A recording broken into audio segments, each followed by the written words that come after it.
రేణిగుంట మండలంలో మహానాడు వేదికలను పర్యవేక్షించిన శ్రీకాళహస్తి ఎమ్మెల్యే సుధీర్ రెడ్డి. రేణిగుంట పట్టణంలోని పలు ప్రైవేట్ ఫంక్షన్ హాల్లో cluster 6 Bujjinaidu, cluster 7 D Pushpanathan, cluster 8 Subrahmanyam Reddy ఆధ్వర్యంలో మహానాడు రెండో రోజు కార్యక్రమాలు అంగరంగ వైభవంగా జరిగాయి. ముందుగా నందమూరి తారక రామారావు జయంతిని పురస్కరించుకొని చిత్రపటానికి పూలమాలలు వేసి ఘనంగా నివాళులర్పించారు. ఈ 3 క్లస్టర్లలో నిర్వహించిన మహానాడు కార్యక్రమాలకు శ్రీకాళహస్తి శాసనసభ్యులు బొజ్జల సుధీర్ రెడ్డి ముఖ్య అతిథిగా హాజరై అందరినీ ఆప్యాయంగా పలకరించారు.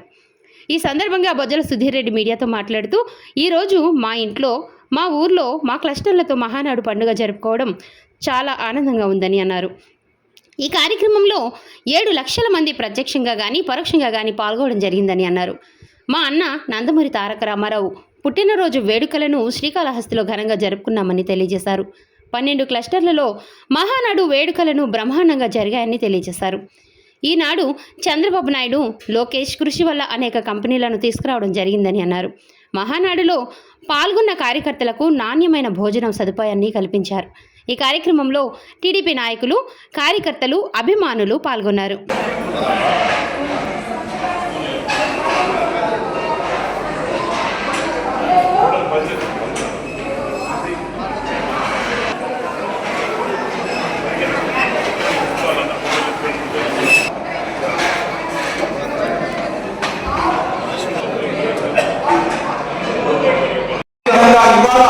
రాయలసీమ ప్రాంతాల్లో కరువు పోయే విధంగా సాగునీటి ప్రాజెక్టులకు ఖచ్చితంగా ప్రాధాన్యత మన ప్రభుత్వం, మన నాయకులు కూడా ఇవ్వడం జరిగింది. తెలుగుగా కూడా ఉమ్మడి ఆంధ్రప్రదేశ్లో మనం ఒకసారి చూస్తే తెలంగాణ ఇవాళ